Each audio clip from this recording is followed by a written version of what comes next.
Hi, everybody. This is a bit of a video to say things, and uh,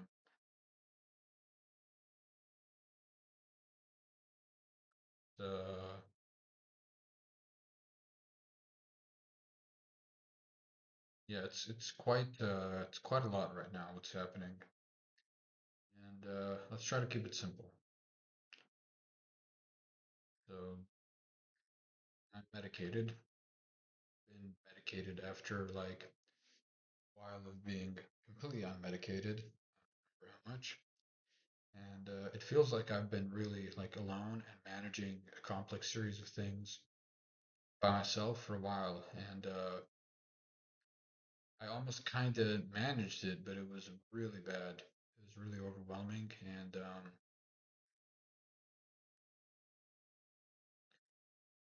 good news, I guess, is the mild problems that I used to really overthink, they feel pretty stupid in comparison.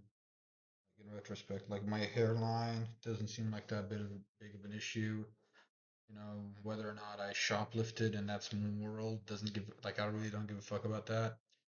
Even my subscription to Fitness First, which really upset me that I might be losing that, that doesn't seem like it's a big deal anymore. My standing in the comedy world, which my friend Kuba seems to really worry about, it doesn't matter too much.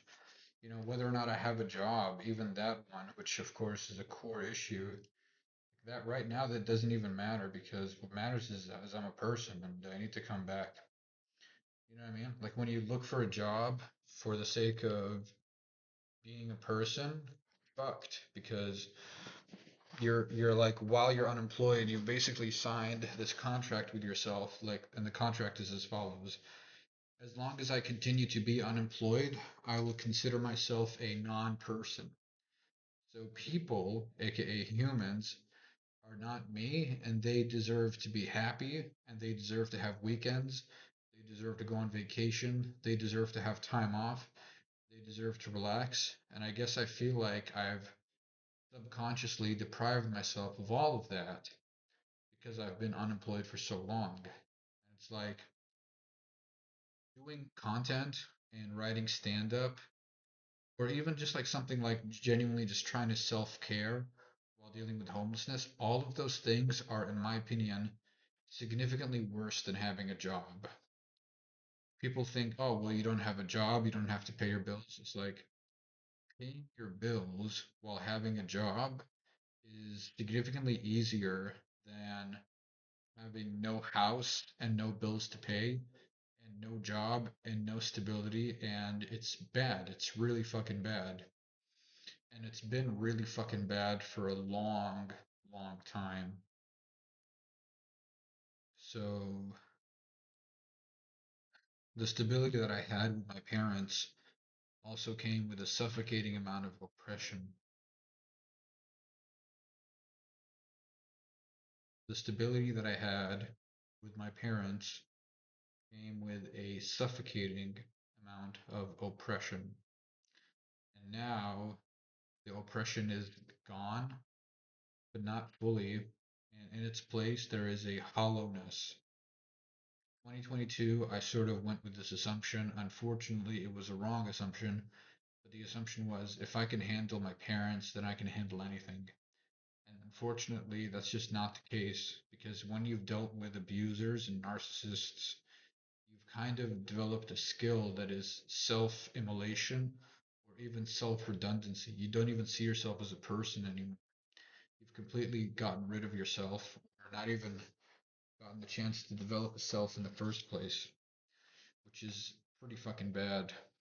So that's where I'm at right now. It's like I am at a point where I'm pretty bad in some ways, in many ways, about of being a person because of the fact that I just couldn't be a person when I was with my parents.